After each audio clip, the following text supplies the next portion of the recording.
हाँ जी स्टूडेंट्स, आज का जो हमारा चैप्टर रहेगा वो रहेगा स्ट्रक्चर ऑफ एटम, जो कि हम डिस्कस करने जा रहे हैं। बहुत ज़्यादा इंपॉर्टेंट चैप्टर है ये बच्चों। तो इसमें हमने क्या पढ़ना है, इसमें हमने एटम्स के बारे में जनरली हमने स्टडी करना है।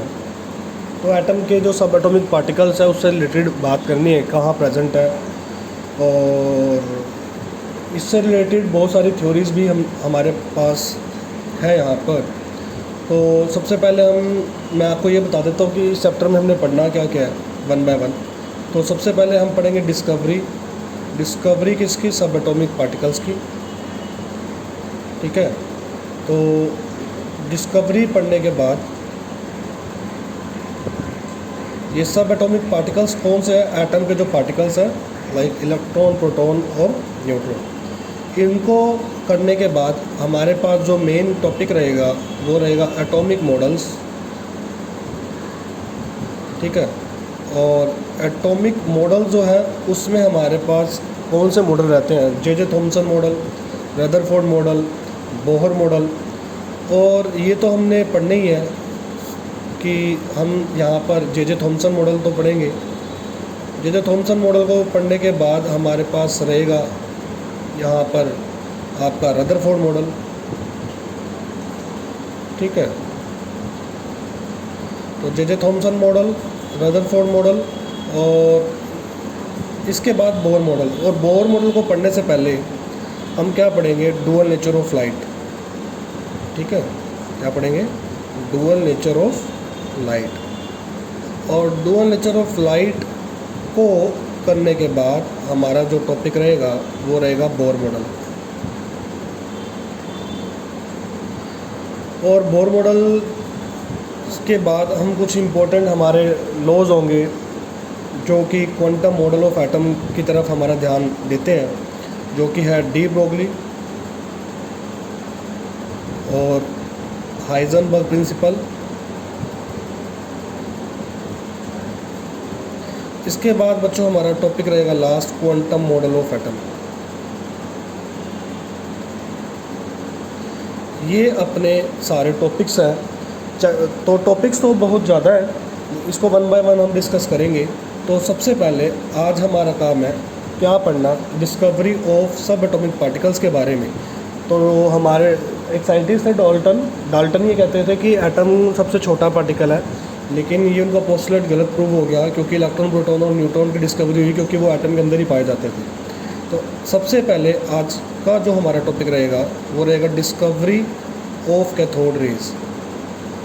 Discovery of cathode raise. बच्चों ये जो कैथोड रेज है ये क्या, इन्हें क्या बोलते हैं अभी आपको पता चल जाएगा। ये जो कैथोड रेज की डिस्कवरी है ये की किसने थी, ये बच्चों की थी जूलियस प्लकर ने। जूलियस प्लकर नाम के साइंटिस्ट थे। ठीक है, उन्होंने इसकी डिस्कवरी की थी और उन्होंने जो एक्सपेरिमेंट परफॉर्म किया था बच्चों, उस एक्सपेरिमेंट का नाम है कैथोड रे ट्यूब एक्सपेरिमेंट, या फिर उस कैथोड रे ट्यूब को बच्चों क्या बोला जाता है, डिस्चार्ज ट्यूब। ठीक है, तो डिस्चार्ज ट्यूब एक्सपेरिमेंट उन्होंने अपने किया। ठीक है, तो इस एक्सपेरिमेंट में आपने डिस्चार्ज ट्यूब के बारे में भी देखना है। तो मेन काम क्या था, जूलियस प्लकर ना और फैराडे, इनका ये था कि ये गैसेस में से इलेक्ट्रिसिटी को कंडक्ट करना चाहते थे। तो उन्हें पता था कि गैसेस जो होती है वो पुअर कंडक्टर होती है इलेक्ट्रिसिटी की। तो बच्चों डिस्चार्ज ट्यूब होती क्या, सबसे पहले तो ये देखो 30 सेंटीमीटर की लॉन्ग ट्यूब होती है जिसके अंदर एक वैक्यूम पंप लगाया जाता है। और ये वैक्यूम पंप जो है वो इसलिए लगाया जाता है ताकि अंदर का जो प्रेशर है वो कम से कम हो। ये कौन सा पंप लगाया गया, वैक्यूम पंप। ठीक है, ये वैक्यूम पंप क्या करता है, ये वैक्यूम पंप का काम है प्रेशर सारी अंदर से जितनी भी एयर है उसको सक आउट कर लेना, बाहर निकाल देना। और अंदर का जो प्रेशर है वो इतना है कि यहाँ इस प्रेशर पे मर्क्यूरी की हाइट जो होगी आप मान सकते हैं 0.0001 mm होगी मर्क्यूरी की हाइट, मतलब इतना कम प्रेशर। अगर आप एटमॉस्फेरिक प्रेशर देखें, एटमॉस्फेरिक प्रेशर होता है 180 mm और उस पर मर्क्यूरी की हाइट होती है 76 सेंटीमीटर या 760 मिलीमीटर। इतना कम प्रेशर कर दिया, सारी एयर अंदर से बाहर निकाल ली। यहाँ पर 2 मेटल रोड्स ली, एक मेटल रोड को बैटरी के नेगेटिव एंड से कनेक्ट किया और दूसरी मेटल रोड को बैटरी के पॉजिटिव एंड से कनेक्ट किया। तो जिसको बैटरी के नेगेटिव एंड से कनेक्ट किया उसका नाम था कैथोड, और जिसको बैटरी के पॉजिटिव एंड से कनेक्ट किया उसका नाम था एनोड। यहाँ पर बच्चों बात कुछ ऐसी है कि ये जो बैटरी लगाई गई इसका जो पोटेंशियल था वो था 10⁴ वोल्ट की बैटरी थी, या उससे भी ज़्यादा की, इससे भी ज़्यादा की इसके ऊपर। अब ऐसा क्यों किया गया इस डिस्चार्ज ट्यूब के साथ? ऐसा इसलिए किया गया क्योंकि इन्हें पता था कि गैसेस जो है पुअर कंडक्टर होती है इलेक्ट्रिसिटी की। तो इन्होंने एक काम किया, इन्होंने ऐसी कंडीशन बना दी जिससे कि गैसेस जो हैं उनके अंदर भी इलेक्ट्रिसिटी कंडक्ट हो जाए। तो हुआ क्या कि इतना लो प्रेशर कर दिया, इतनी हाई वोल्टेज कर दी, इतने लो प्रेशर इतने हाई वोल्टेज पे इन्होंने इस डिस्चार्ज ट्यूब के अंदर गैस ली। कोई भी गैस ले सकते हैं आप, हाइड्रोजन, अगर हाइड्रोजन लिए तो, या ऑक्सीजन ले लें, कोई भी अगर एक गैस लें तो हाइड्रोजन गैस मैंने इसका एटॉमिक फॉर्म ले लिया बच्चों, H2 गैस थी, इसका एक एटम ले लिया। होगा क्या, हाइड्रोजन आयनाइज हो जाएगा। आयनाइज कैसे होगा? आपको पता है हाइड्रोजन का एटॉमिक नंबर 1 है। अगर हाइड्रोजन का एटॉमिक नंबर 1 है तो उसके पास एक ही इलेक्ट्रॉन है, और वो एक इलेक्ट्रॉन कैसे प्रेजेंट है? वो एक इलेक्ट्रॉन इस तरीके से उसके यहाँ पर शेल पे है, ठीक है। तो ये शेल में एक इलेक्ट्रॉन है, ये उसका न्यूक्लियस है। अब अगर हाइड्रोजन ये वाला इलेक्ट्रॉन अपना लूज़ कर दे तो उसके पास खाली क्या बचेगा? इलेक्ट्रॉन निकालने के बाद खाली न्यूक्लियस बचेगा। और न्यूक्लियस के अंदर अगर हाइड्रोजन का बच्चों एटॉमिक नंबर 1 है ना, तो इसका मतलब उसके पास प्रोटॉन भी 1 है और इलेक्ट्रॉन भी 1 है। प्रोटॉन तो न्यूक्लियस में प्रेजेंट है, इलेक्ट्रॉन शेल में है। इलेक्ट्रॉन निकाल दिया, खाली न्यूक्लियस में प्रोटॉन ही बचा, तो ये न्यूक्लियस ही हो गया, और ये क्या निकल गया? एक इलेक्ट्रॉन निकल गया। इसी तरीके से ऑक्सीजन को भी आयनाइज हो जाएगी। अब ये गैसेज आयनाइज कैसे हो गई बच्चों? ये गैसेज आयनाइज इस वजह से हुई क्योंकि अंदर का प्रेशर लो था और वोल्टेज क्या थी? हाई। तो उन्हें पता था कि गैसेस पुअर कंडक्टर इलेक्ट्रिसिटी की, इस वजह से उन्होंने ऐसी कंडीशन बना दी, और इस कंडीशन में गैसेस आयनाइज होने लग गई। अब गैसेस आयनाइज हो गई, तो ये गैसेस आयनाइज जो हुई हैं, ये आयनाइज तो हुई, ये आयनाइज कैसे हुई? एट वेरी लो प्रेशर पे एंड हाई वोल्टेज पे, अब इन्होंने क्या किया था बच्चों? इन्होंने ना डिस्चार्ज ट्यूब के एनोड वाली साइड पे एक स्क्रीन लगा रखी थी। ये स्क्रीन क्या थी? ये जिंक सल्फाइड की स्क्रीन थी। ये स्क्रीन जो है ZNS जिंक सल्फाइड की स्क्रीन है, इसका नाम है फ्लोरोसेंट स्क्रीन। ये स्क्रीन ऐसी थी कि इसके ऊपर ग्रीन कलर के मतलब डार्क स्पॉट्स नज़र आते थे, कलर्स को थोड़े इसके ऊपर डार्क स्पॉट्स नज़र आते थे। तो जब बच्चों गैस आयनाइज हुई ना, इतने हाई वोल्टेज की बैटरी लगा रखी है, लो प्रेशर पे गैस जब आयनाइज हुई तो हुआ क्या, इस स्क्रीन के ऊपर हमें डार्क स्पॉट्स नज़र आने लगे, कलर स्पॉट्स नज़र आने लगे। तो फिर इन्होंने, जूलियस प्लकर ने ये बोला कि कुछ इनविजिबल रेज कैथोड से निकल रही हैं और किसकी तरफ ट्रैवल कर रही हैं? कैथोड से निकलती हैं और एनोड की तरफ ट्रैवल कर रही हैं। तो इन रेस को उन्होंने नाम दे दिया कैथोड रेज। तो एक्चुअल में वो कैथोड रेज क्या थी? आप खुद सोचिए कि ये इलेक्ट्रॉन जो हैं इन पे चार्ज क्या होता है? नेगेटिवली चार्ज इलेक्ट्रॉन्स होते हैं। तो ये नेगेटिवली चार्ज इलेक्ट्रॉन्स जो हैं ये किसकी तरफ जाएंगे? ये पॉजिटिवली चार्ज एनोड की तरफ जाएंगे। तो एक्चुअल में तो वो इलेक्ट्रॉन्स जो थे वो जाकर जिंक सल्फाइड स्क्रीन पर लग रहे थे, लेकिन इन्होंने क्या बोला? इन्होंने बोला कि कुछ इनविजिबल रेज हैं,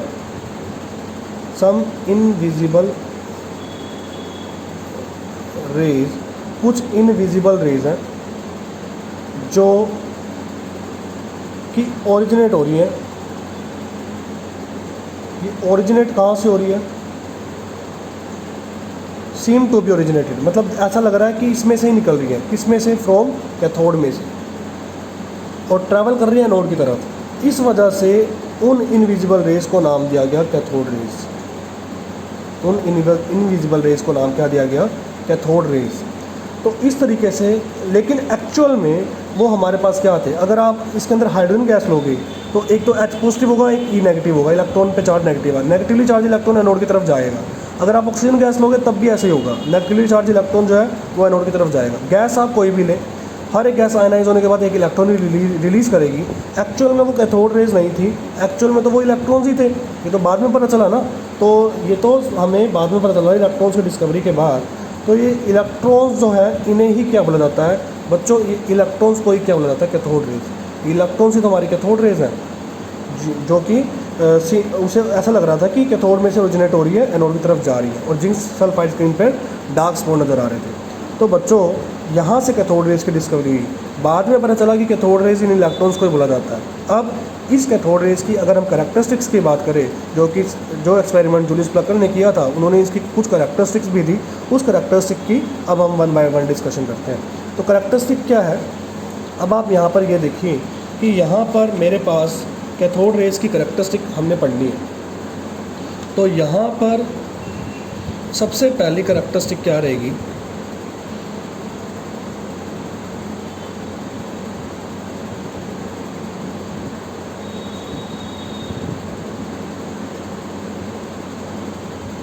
characteristic of cathode rays, C raise.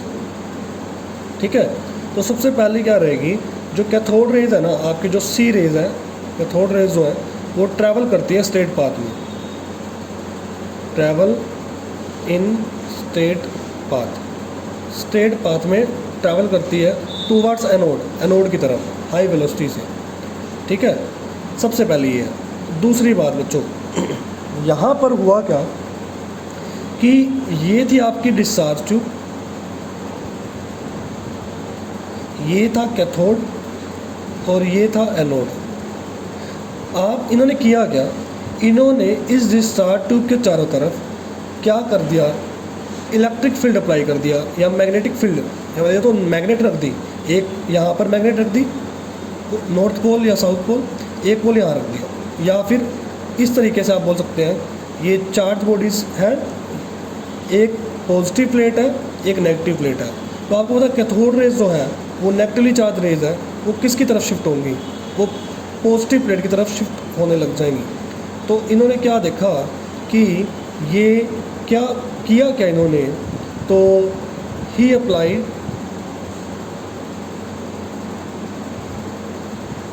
Electric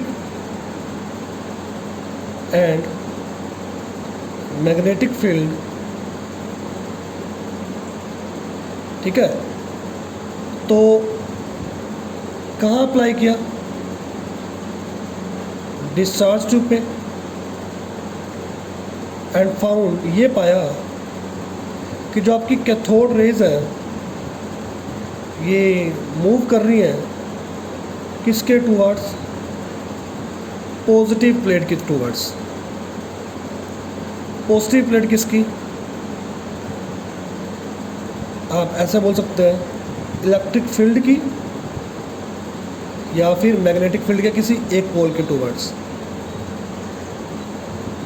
तो वहाँ से ये कंक्लूजन निकाल लिया इन्होंने कि कैथोड रेज जो है नेगेटिवली चार्ज रेज है। क्या है, नेगेटिवली चार्ज रेज है। और कैथोड रेज अगर नेगेटिवली चार्ज रेज है तो कैथोड रेज को आपको पता है कि कैथोड रेज को हम क्या बोलते हैं, कैथोड रेज हमारे पास इलेक्ट्रॉन्स होते हैं। तो जो इलेक्ट्रॉन्स की डिस्कवरी हुई थी आपको पता है। और अगर मैं इलेक्ट्रॉन का सिंबल बताऊं तो सिंबल क्या होता है इलेक्ट्रॉन का, ई। चार्ज क्या होता है -1, मास कितना होता है 0। इसकी डिस्कवरी किसने की थी, जे थॉमसन ने। किसने की थी, जे थॉमसन ने। ठीक है, तो एक्चुअल में ये जो चार्ज और देखा गया और जो इलेक्ट्रॉन का मास देखा गया, ये एक ऑयल ड्रॉप एक्सपेरिमेंट हुआ था। ऑयल की ड्रॉप लेकर एक एक्सपेरिमेंट किया गया था जिससे कि एक इलेक्ट्रॉन का चार्ज और मास निकाला गया। तो इलेक्ट्रॉन पे चार्ज कितना होता है, -1.6 मल्टीप्लाई बाई 10⁻⁻19 कूलम। ये तो चार्ज होता है बच्चों। मास कितना होता है 9.11 मल्टीप्लाई बाई 10⁻31 किलोग्राम। ये तो मास होता है। ये मास कैसे आया, ऑयल ड्रॉप एक्सपेरिमेंट से आया, जो कि मिल्किन नाम के एक साइंटिस्ट ने किया था। Cathode rays negatively charge rays है, तो नेगेटिव चार्ज किस पे होता है, नेगेटिव चार्ज इलेक्ट्रॉन पे होता है। चार्ज बच्चों नीचे रखते हैं, मास ऊपर रखते हैं। मास तो इतना है, लेकिन मास को हम नेग्लिजिबल मानते हैं, मास को 0 मानते हैं। चार्ज को हम ये वैल्यू -1.6 × 10⁻⁻19 को हम ना लेकर -1 यूनिट चार्ज ले लेते हैं इलेक्ट्रॉन्स के। ठीक है स्टूडेंट, यहाँ पर ये बात आपको याद रखनी है।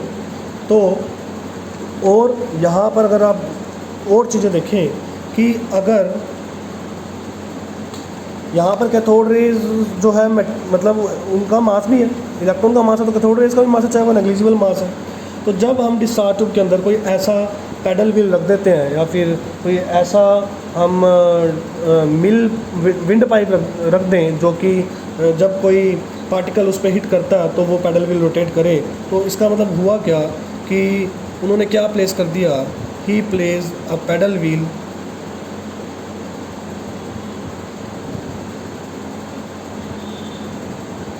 जब उन्होंने पैडल व्हील रखा in the path of cathode raise, तो जो पैडल व्हील है, वो जो पैडल व्हील था उसने क्या स्टार्ट कर दिया, रोटेशन, उसने घूमना स्टार्ट कर दिया, मूवमेंट स्टार्ट कर दी। इससे ये पता चलता है कि जो कैथोड रेज हैं उनके पास कौन सा इफेक्ट है, उनके पास मैकेनिकल इफेक्ट है। और दूसरी बात, कैथोड रेज के पास मैकेनिकल इफेक्ट के साथ साथ ये मटेरियल मीडियम की बनी हुई है। ये अगर मटेरियल मीडियम की बनी हुई है तो इनका कुछ मास भी होगा, और मास कितना होगा, जितना इलेक्ट्रॉन पे मास होता है, इतना मास इलेक्ट्रॉन पे उतना ही मास कैथोड रेज का। अब बच्चों अगर हम नेक्स्ट करैक्टरिस्टिक की बात करें, वो नेक्स्ट करैक्टरिस्टिक बहुत ज़्यादा इंपॉर्टेंट है। बात कुछ ऐसी है कि आप इस डिस्चार्ज ट्यूब के अंदर चाहे तो गैस आप हाइड्रोजन ले लें, चाहे आप गैस ऑक्सीजन ले लें, कोई फ़र्क नहीं पड़ता। कैथोड रेज जो है, जो कैथोड रेज है आपकी, इसको गैस के नेचर से कोई लेना देना नहीं है, क्योंकि हर एक गैस आयनाइज होने के बाद क्या देती है, इलेक्ट्रॉन। अगर हाइड्रोजन गैस हो उसने भी इलेक्ट्रॉन देना है, ऑक्सीजन गैस है उसने भी इलेक्ट्रॉन देना है। तो इलेक्ट्रॉन के नेचर पे डिपेंड करता है, मतलब गैस के नेचर पे जो है उससे कोई मतलब नहीं। कैथोड रेज को गैस से लेना देना नहीं है, क्योंकि हर एक गैस आयनाइज होकर एक इलेक्ट्रॉन देती है, और इस इलेक्ट्रॉन को क्या बोलते हैं, कैथोड रेज। तो यहाँ पर अगली जो करैक्टरिस्टिक है, ये करैक्टरिस्टिक है कि कैथोड रेज को गैस के नेचर से मतलब नहीं है। Cathode rays does not depends on the nature of gas. तो बच्चों यहाँ पर अगर हम एक बात नेक्स्ट करैक्टरिस्टिक की करें, तो हम अब बात करते हैं कैथोड रेज के स्पेसिफिक चार्ज की। बच्चों अब ये स्पेसिफिक चार्ज क्या होता है, तो यहाँ पर हम नेक्स्ट करैक्टरिस्टिक जो है वो है स्पेसिफिक चार्ज।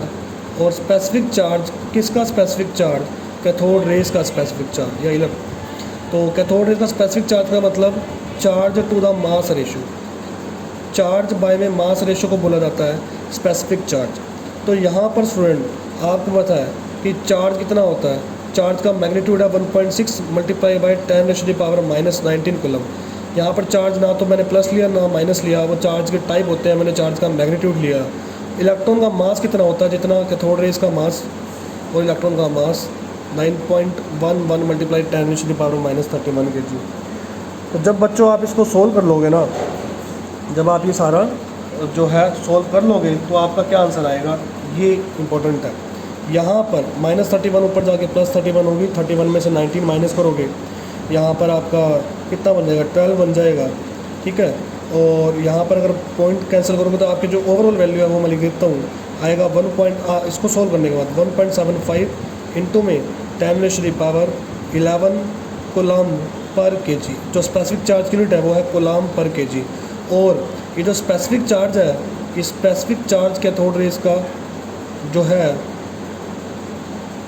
ये हमेशा कांस्टेंट रहेगा, चेंज नहीं होने वाला। चेंज क्यों नहीं होने वाला, क्योंकि चाहे तो आप इस डिस्चार्ज ट्यूब के अंदर गैस हाइड्रोजन फिल करें, चाहे गैस फिल करें ऑक्सीजन, स्पेसिफिक चार्ज हमेशा का हम जो है कैथोड रेज का वो हमेशा सेम रहेगा। तो इस वजह से कैथोड रेज को गैस के नेचर से मतलब नहीं है। तो स्टूडेंट आज हमने डिस्कवरी पढ़ी कैथोड रेज की, और इलेक्ट्रॉन्स के को ही कैथोड रेज बोला जाता है। नेक्स्ट जो लेक्चर होगा उसमें एनोड रेज की डिस्कवरी और न्यूट्रॉन की डिस्कवरी जो है, प्रोटॉन की डिस्कवरी के बारे में हम डिस्कस करेंगे। इसको आप अच्छे से समझें, कोई प्रॉब्लम है तो आप मुझे बता सकते हैं। तो यहाँ तक आज हम इसको कवर कर लेते हैं।